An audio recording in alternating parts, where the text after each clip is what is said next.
네, 오늘 본문의 말씀은 사대 교회에 주신 주님의 말씀입니다. 사대 교회를 이해하기 전에 먼저 그 교회가, 사대 교회가 위치하고 있는 그 지역, 사대 지역에 관해서 먼저 좀 알아야 됩니다. 왜냐하면 어쩔 수 없이 교회는 그 지역 사회에 밀접한 관련이 있고 영향을 받을 수밖에 없기 때문에 그렇습니다. 근데 특이하게 이 사대 지역은 작은 도시였는데 그 도시 외곽으로 무덤이 형성되어 있는 그런 도시였습니다. 왜 유럽에 가면은 그 마을 바깥에 이렇게 무덤이 있는 도시들 있잖아요. 그것처럼 이 사대 지역은 성곽을 두르고 무덤들이 이렇게 형성되어 있는 그런 특이한 곳이었습니다. 물론 다른 소아시아 지역처럼 당연히 황제를 섬기고 우상을 섬기는 그런 지역이기도 했습니다. 특별히 이 사대 지역은 위대한 어머니라고 부르는 시벨레라는 그 여신을 수호신으로 섬기는 그런 도시이기도 했습니다.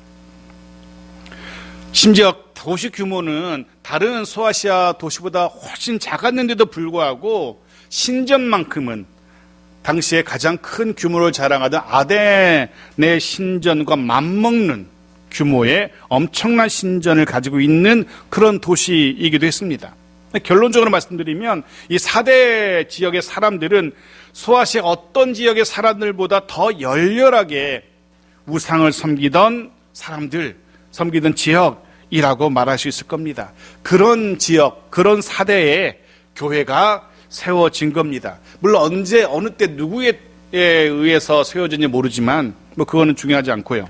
여하튼 오늘 이런 곳에 세워진 사대 교회를 향한 주님의 말씀을 우리는 들어보려고 합니다.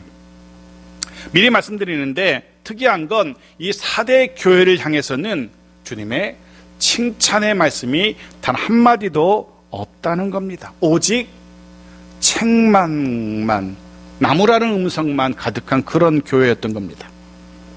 반대로 서머나 교회가 책망이 없고 칭찬의 말씀만 들었던 것과 전혀 반대의 상황이죠. 사대교회는 주님 보실 때에 참 많이 부족한 교회, 어떤 의미에서는 이제 보시면 알겠지만 참 한심한 교회였던 것 같습니다. 해서 오늘 사대교회를 향한, 교회 성도들을 향한 주님의 말씀을 묵상하면서 우리들 자신의, 이 시대 우리들 자신의 모습을 돌아볼 수 있는 그런 시간이기를 소원합니다. 사대교회에 주시는 주님의 음성이지만 그 음성이 내게, 우리에게 주시는 음성으로 들을 수 있는, 깨닫게 되어지는 그런 시간 되어지기를 소원합니다. 자, 1절입니다. 같이 읽겠습니다. 시작.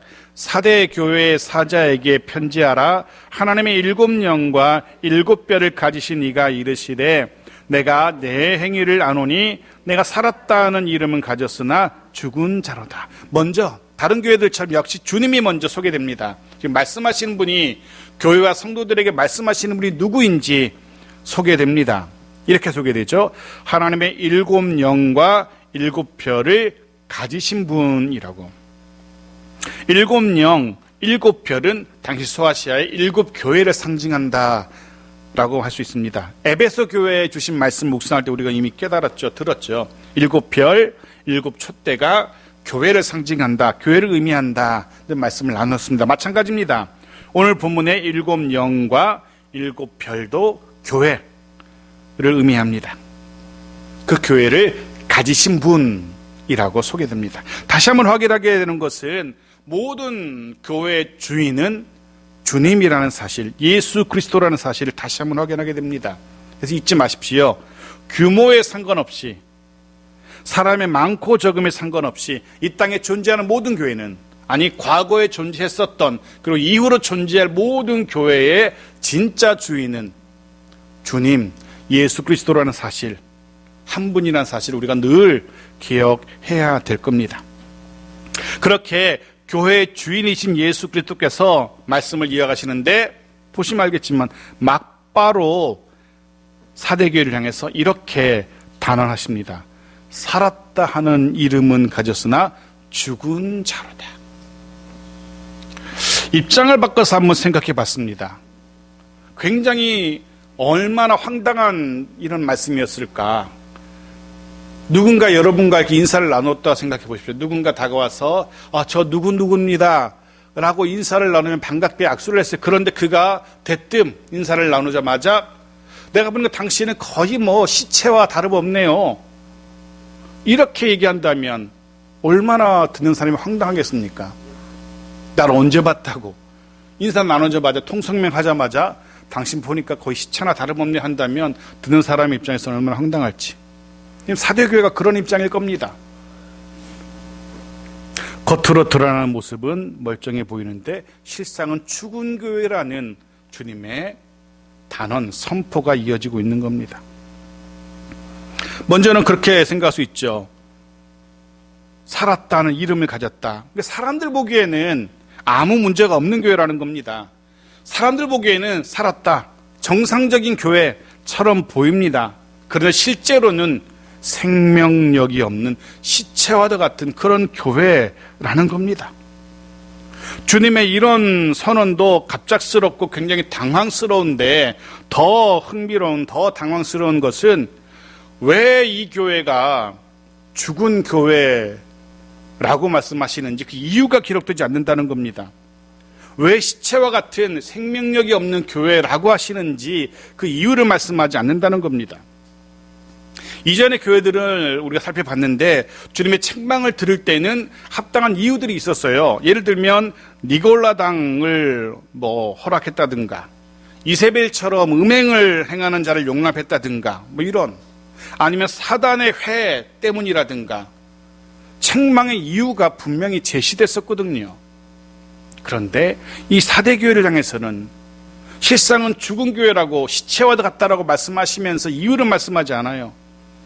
세상의 환란이나 유혹과 같은 그런 세상의 환란과 유혹을 앞세운 사단과의 싸움, 사단의 도전에서 패했기 때문에 생명을 잃었다든가 이런 합리적인 이유가 드러나지 않는다는 겁니다.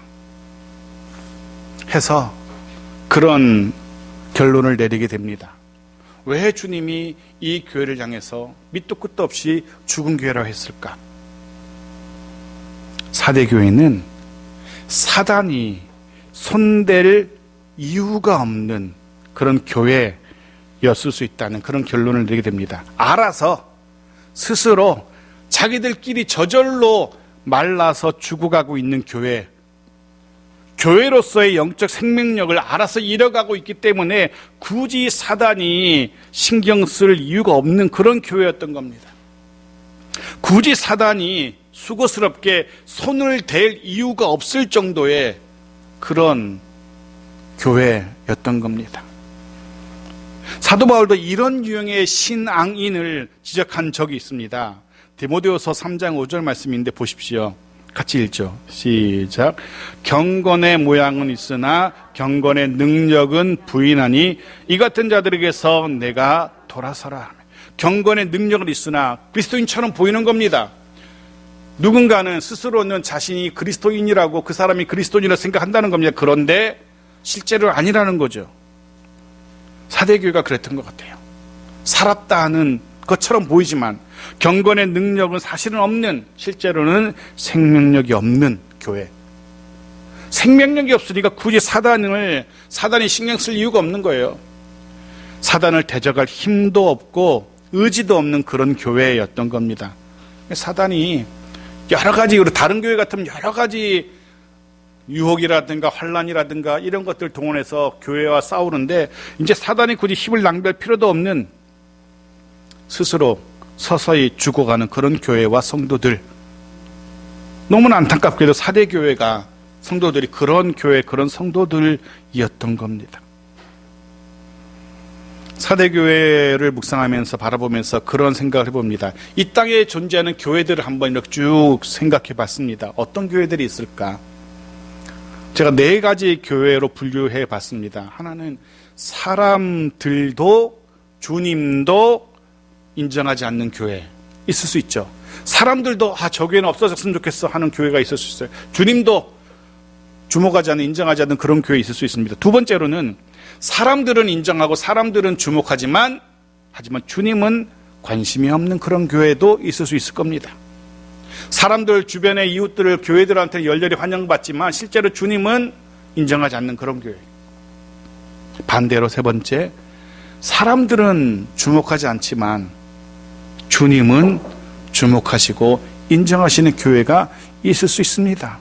이전에 보았던 서머나 교회가 아마 그런 교회일 겁니다. 작고 연약한 교회였지만 사람들은 주목하지 않지만 실제로는 부유한 그런 교회였잖아요. 주님 인정하시는 교회였잖아요. 그런 교회 있을 수 있습니다. 마지막 네 번째가 사람들도 인정하고 주님도 인정하시는 그런 교회가 있을 수 있을 겁니다. 가장 모범적인 교회를 할 수 있을 겁니다. 이 땅에 존재하는 빛과 소금의 사명을 잘 감당하는 그런 교회를 할 수 있을 겁니다. 적어도 첫 번째, 두 번째 교회는 존재할 이유가 없습니다. 아무리 사람들이 박수치고 환영하고 잘한다라고 했지만 주님이 인정하지 않는다면 그 규모에 상관없이 그 교회는 교회로서 존재할 이유가 없는 겁니다. 적어도 사람들은 주목하지 않지만 주님이 인정하시는 교회이어야 할 겁니다. 적어도 주님이 보실 때에 교회다운 교회. 고린도후서 6장 9절에는 그런 말씀이 있습니다. 보십시오. 같이 읽죠. 시작. 무명한 자 같으나 유명한 자요, 죽은 자 같으나 보라 우리가 살아있고 징계를 받는 자 같으나 죽임을 당하지 아니하고. 아멘. 네, 무명한, 아무도 알아주지 않는 그런 교회. 겉으로 드러난 화려함은 전혀 없지만 사람들이 이렇게 지나가다가 여기 교회가 있었네 라고 다시 돌아보게 될 정도로 이름 없는 교회 성도일 수 있지만, 하지만 주님께서 알고 계시고 성령 하나님께서 인정하시는 하나님 나라에서는 아주 유명한 교회가 있을 수 있는 겁니다. 물론 반대로 오늘 사대교회처럼 겉으로 멀쩡해 보이고 사람들 다 인정하는 그런 교회, 그래서 문제의식을 전혀 느끼지 못하는 그런 교회이지만, 하지만 정작 주님은 그 교회의 주인이신 예수 그리스도가 인정하지 않는, 주님이 죽은 교회라 책망하신 그런 교회가 있는 겁니다. 사랑하는 성도 여러분, 우리의 공동체를 돌아보기 원합니다. 우리의 공동체, 비록 사람들 모두가 볼 수 있고 주목하는 그런 큰 간판을 달고 화려함을 자랑하지 못하지만 적어도 주님께서 인정하시고 주님께서 기뻐하시는, 주님께서 기대를 가지시는 그런 교회이기를 소원합니다. 그런 교회, 그런 성도님들이기를 주의 이름으로 축복합니다. 실상은 죽은 자라는 말 그대로 엄청난 주님의 책망을 듣게 된 사대교회와 성도들, 그들이 얼마나 큰 충격을 받았을지 이해할 수 있습니다. 그 전까지는 단 한 사람도 자신들이 죽은 교회라는, 죽은 성도라는 생각을 해본 적이 없었을 겁니다.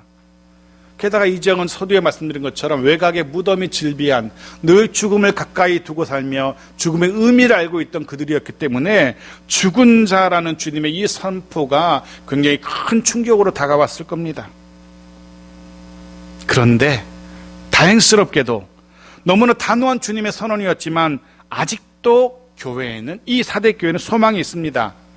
살아날 수 있는, 살 수 있는 기회가 있었어요. 뭔지 보십시오. 2절입니다. 같이 읽겠습니다. 시작. 너는 일깨워 그 남은 마 죽게 된 것을 굳건하게 하라. 내 하나님 앞에 내 행위 외에 온전한 것을 찾지 못하였노라. 앞에 이렇게 기록합니다. 일깨워. 정신을 차리라는 겁니다. 정신을 차려라. 사대교회가 살아날 수 있는 방법, 그거는 정신을 차리는 겁니다. 지금 자신들이 어떤 상태인지 주님의 눈으로 볼 수 있어야 됩니다. 제대로 파악하라는 겁니다. 자기들 마음대로 지금 드러나는 겉모습 보면서 우리 아무 문제 없어, 잘하고 있어 착각하지 말라는 겁니다. 객관적으로 자신들의 상태가 어떤 상태인지 바로 깨닫게 되는 것, 이게 회복, 살아남의 첫 걸음인 겁니다. 첫 단계입니다. 내 상태가 어떤지 제대로 아는 것, 그겁니다. 문제점이 무엇인지 제대로 파악하는 것. 주님은 지금 사대교회와 성도들 향해서 그렇게 말씀하고 있는 겁니다. 정신 차려라. 너희들의 상태가 어떤지 좀 제대로 좀 봐라 라고. 왜 이 지경까지 되었는지, 어쩌다 신앙의 생명력까지 잃게 되었는지 이젠 제발 좀 깊이 생각해보고 깨달아야 한다라는 주님의 경고이고요. 그리고 한 가지 더 말씀하시죠. 남은 바 죽게 된 것을 굳게 하는 말씀이 이어집니다. 남은 바, 아직 죽지 않고 남아있는, 아직 신앙의 생명력을 가지고 있는 남은 사람들을 이야기합니다. 그들마저 죽도록, 그들마저 신앙의 생명력을 잃어버리도록 그냥 두지 말라는 겁니다. 얼마 남지 않은 몇몇의 성도들, 아직 신앙의 생명력을 간직한 사람들, 다행스럽게도 사대교회에는 이런 이들이 남아 있었던 건 소수지만 남아 있었습니다. 교회 신앙의 불씨가 아직까지 살아있는 겁니다. 아직까지 신앙의 불씨가 완전히 꺼지지 않고 남아있는 몇몇 성도들이 있었던 겁니다.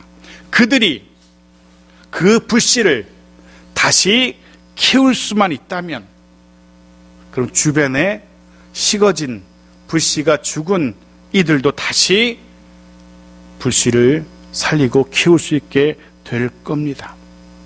그러니 가장 먼저 그 남은 자들, 아직 신앙의 생명력을 간직한, 아직 신앙의 불씨를 간직한 그들마저 그 불씨를 꺼뜨리지 않도록 조심하라는 겁니다.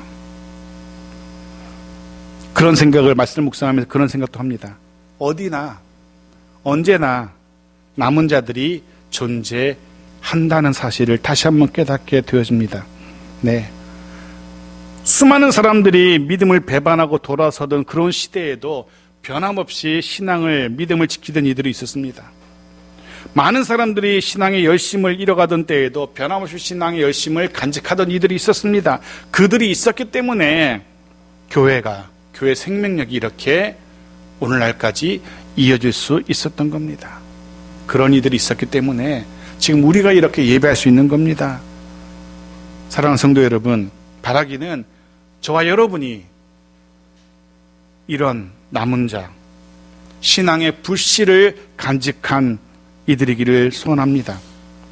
그 불씨를 가지고, 우리의 그 불씨로 인하여서 주변에 차갑게 식어진 이들이 다시금 신앙의 불씨를 회복할 수 있게 되기, 우리로 인하여 우리 주변 사람들의 신앙이 다시금 타오를 수 있게 되기를 소원합니다. 우리 가족들, 친구들, 이웃들이 내 속에 있는 그 신앙의 열심으로 인하여 그들도 다시 살아날 수 있게 되어지기를. 주변 사람들의 상태가 어떻든, 주변 사람들이 어떤 선택을 하고 어디로 가든, 어떤 말을 하든 늘 우리의 신앙의 불씨가 꺼지지 않도록 늘 조심하고 또 조심하십시오. 오히려 더 열심을 내서 그 불씨를 더 키워갈 수 있는, 더 활활 타오르게 키울 수 있는 우리의 길을 소원합니다. 그리고 그런 신앙의 불씨를, 불꽃을 우리의 다음 세대로까지 이어질 수 있도록, 그리고 우리의 불씨를 간직하고 더 활활 태울 수 있는 그런 우리에게 소원합니다. 사대교회를 향한 주님의 지적이 계속 이어집니다. 너의 행위에 온전한 것을 찾지 못했다라고 지적해요. 이 온전한 것이라는 단어는 원문은 오히려 풍성한 것, 풍성이라는 의미가 더 강합니다. 이런 표현인데 에베소 4장 13절 말씀 보십시오. 같이 읽어볼까요? 시작. 우리가 하나님의 아들을 믿는 것과 아는 일에 하나가 되어 온전한 사람을 이루어 그리스도의 장성한 분량이 충만한 데까지 이르리니, 여기 충만이라는 단어와 조금 전에 읽었던 온전이라는 단어가 같은 단어예요. 즉 사대교회는 아직 충만하지 않은 거예요. 주님의 기준에 아직 만족스럽게 도달하지 못한 겁니다. 미달인 겁니다. 자격 미달인 거죠. 말씀드린 것처럼 사대교회는 자신들의 눈으로 볼 때는 충분한 자격이 있다고 생각했을 거예요. 아무런 문제의식을 못 느꼈을 겁니다. 여전히 다른 소아시아 교회들처럼 주일이면 제때 모여서 예배를 드렸을 것이고, 다른 소아시아 교회들처럼 선교비도 열심히 작정해서 보냈을 것이고, 지역을 위한 구제와 지역을 위한 섬김에도 소홀함이 없었을 겁니다. 무덤이 많은 교회라고 말씀드렸어요. 주변에 무덤이 있는 교회라고 말씀드렸어요. 그래서 그런 슬픔 당한 가족들 있는 이들을 많이 위로하고 찾아봤던 그런 교회였을 겁니다. 사람들이 볼 때에는, 스스로 볼 때에는 아무 문제가 없는 그런 교회였을 겁니다. 그럼에도 불구하고 사대교회는 주님의 기준에는 미달이었던 겁니다. 중요한 건 그거죠. 주님의 눈, 주님의 기준, 주님의 평가. 여기에 미달하면 끝인 겁니다. 사람들이 아무리 100점 줘도 주님 보실 때 넌 낙제 그러면 끝인 겁니다. 스스로 만족해서는 안 되는 거죠. 주님 보실 때 어떨까? 늘 이 물음표를 가지고 생각하고 말하고 행동해야 됩니다. 주님 보실 때 어떨까? 해서 조금 더 열심을 낼 수 있는 우리이길 소원합니다. 조금 더 내가 생각하는 그것보다 한 걸음 더 하나 더 말씀을 가까이 하고 조금 더 말씀을 묵상하고 조금 더 그 말씀대로 살려는 애씀이 있는 그런 우리이어야 합니다. 내 기준으로 만족하지 마시고 주님의 기준을 생각하면서 주님의 그 기준에도 도달하고 합격하는 그런 우리이기를 주님의 축복합니다. 주의 말씀이 이어집니다. 3절입니다. 같이 읽죠. 시작. 그러므로 내가 어떻게 받았으며 어떻게 들었는지 생각하고 지켜 회개하라. 만일 깨지 아니하면 내가 도둑같이 이르리니 어느 때에 내게 이르는지 내가 알지 못하리라. 어떻게 받았으며 어떻게 들었는지 생각하라. 다시 한번 생각하라는 말씀이 이어집니다. 뭘 생각하라는 겁니까? 언제 어떻게 복음을 들었는지 그때를 기억해 보라는 겁니다. 처음 복음을 들었을 때 그 뜨거움, 그때 품었던 신앙의 열정, 분명 그런 뜨거움, 열정이 있었을 겁니다. 그러기에 그 사대 지역에 교회가 생겼을 거죠. 그때 그 열정, 그 감격, 그 신앙의 열심, 그것들을 기억해 내라는 겁니다. 그리고 이어지는 말씀은 그때로 돌아가라는, 회개하라는 주님의 말씀이 이어집니다. 그때 그 뜨거운 신앙의 열정을, 그때 열심을, 그 초심을 기억해내고 그때로 돌아가라는 주님의 권면입니다. 만일 그렇게 하지 않는다면 주님의 이 권면대로, 경고대로 신앙의 열심, 열정, 생명력, 그 초심을 기억해내지 못하고 그때로 돌아가지 못한다면 도둑같이 오시는 주님을 만나게 될 거라는 겁니다. 도둑같이 오시는 주님을 만난다. 이게 무슨 의미일까? 도둑같이 오시는 주님을 만난다. 계시록 16장 15절은 이렇게 기록하고 있어요. 보십시오. 같이 읽죠. 시작. 보라, 내가 도둑같이 오리니 누구든지 깨어 자기 옷을 지켜 벌거벗고 다니지 아니하며 자기의 부끄러움을 보이지 아니하는 자는 복이 있도다. 여기 이렇게 기록해요. 부끄러움을 보이지 아니하는 자. 즉 도둑같이 오시는 주님을 만난다는 것은 주님 앞에서 부끄러움을 당하게 될 거라는 그런 의미인 겁니다. 사대교회 성도들은 주님이 지금 오신다면 부끄러움을, 수치를 당하게 될 겁니다. 만일 회개하지 않는다면. 4절 다시 한번 주님의 말씀이 이어집니다. 같이 읽죠. 시작. 그러나 사대에 그 옷을 더럽히지 아니한 자 몇 명이 내게 있어 흰옷을 입고 나와 함께 다니리니 그들은 합당한 자인 영고라. 여전히 다시 한번 사대교회에 소망이 있음을 주님께서 기억나게 하십니다. 아직 소망이 있습니다. 왜냐하면 아직 사대교회에는 신앙의 생명력을 완전히 잃지 않은 남은 자들이 있기 때문입니다. 4절에서는 그들이 이렇게 소개돼요. 옷을 더럽히지 아니한 자라고. 앞서서는 남은 자라고 소개됐는데 이 본문에서는 옷을 더럽히지 아니한 자로 소개되고 있어요. 이 옷은 신분을 의미합니다. 신분. 그리스도인의 신분을 이야기합니다. 꼭 반대로 옷을 더럽힌다는 것은 어떤 의미겠습니까? 그리스도인의 신분을 상실했다는 거죠. 그리스도인이라는 신분을 잃어버린 것을 말합니다. 신앙의 열심을 포기한 사람들을 이야기합니다. 더 심하게 이야기하면 신앙의 생명력을 상실하고 더 이상 그리스도인으로 보이지 않는 이들을 말하는 겁니다. 세상의 유혹에 넘어가서 세상의 즐거움에 취해서 도무지 그 모습 속에서 그리스도인다운 모습을 찾을 수 없는 이들,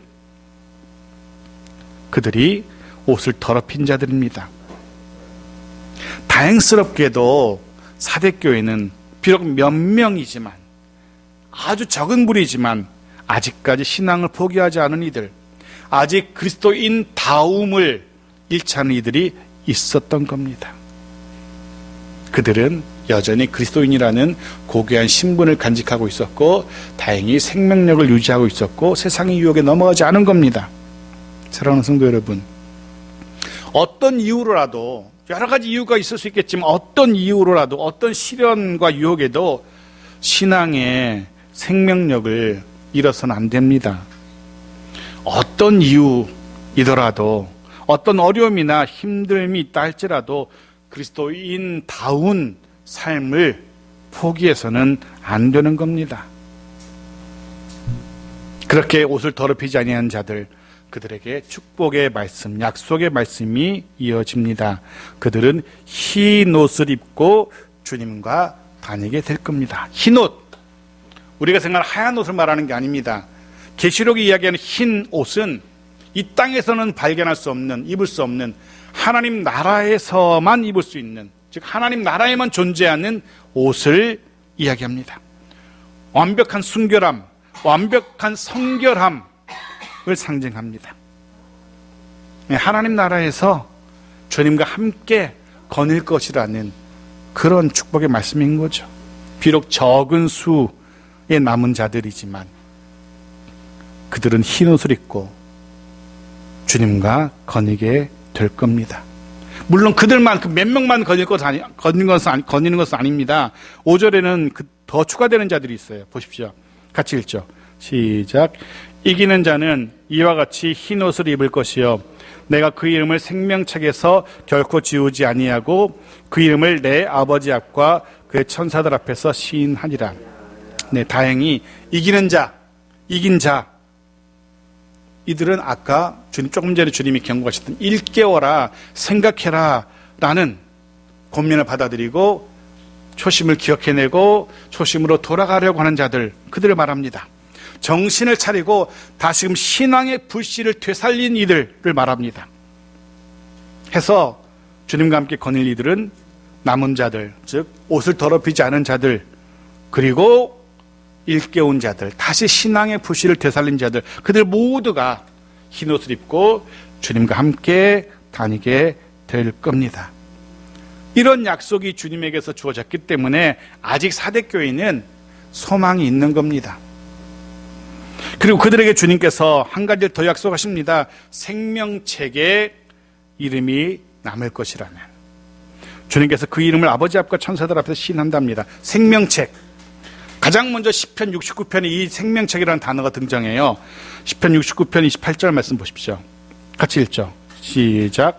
그들을 생명책에서 지우사 의인들과 함께 기록되지 말게 하소서. 네, 여기 처음으로 생명책이라는 책이 등장하는데요. 이 시편에서 이 책에 무엇이 기록되었는지 짐작하게 되죠. 의인들의 이름이 기록되어 있습니다. 의인들.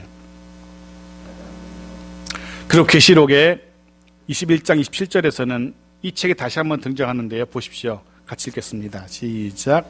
무엇이든지 속된 것이나 가증한 일 또는 거짓말하는 자는 결코 그리로 들어가지 못하되 오직 어린 양의 생명책에 기록된 자들만 들어가리라. 네.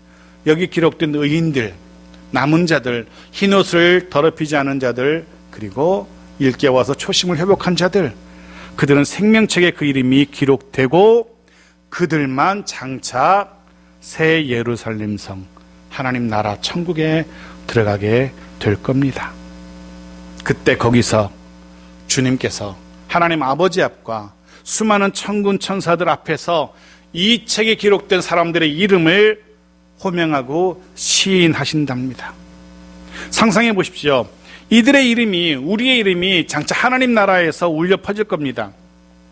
이미 그곳에 도착해 있는 먼저 간 성도들과 수많은 천군 천사들 앞에서 우리의 이름이, 이들의 이름이, 그 거룩하고 순결한 이름이 울려 퍼질 겁니다.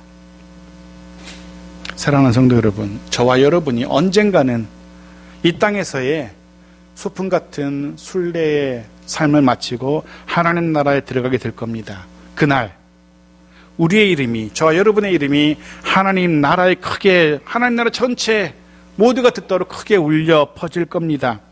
먼저 그곳에 도착해 있는 사랑하는 이들이 지켜보는 가운데, 수많은 천군 천사가 박수하며 축하하며 환영하는 가운데 저와 여러분의 이름이 하나님 나라에서 크게 울려 퍼지게 될 겁니다.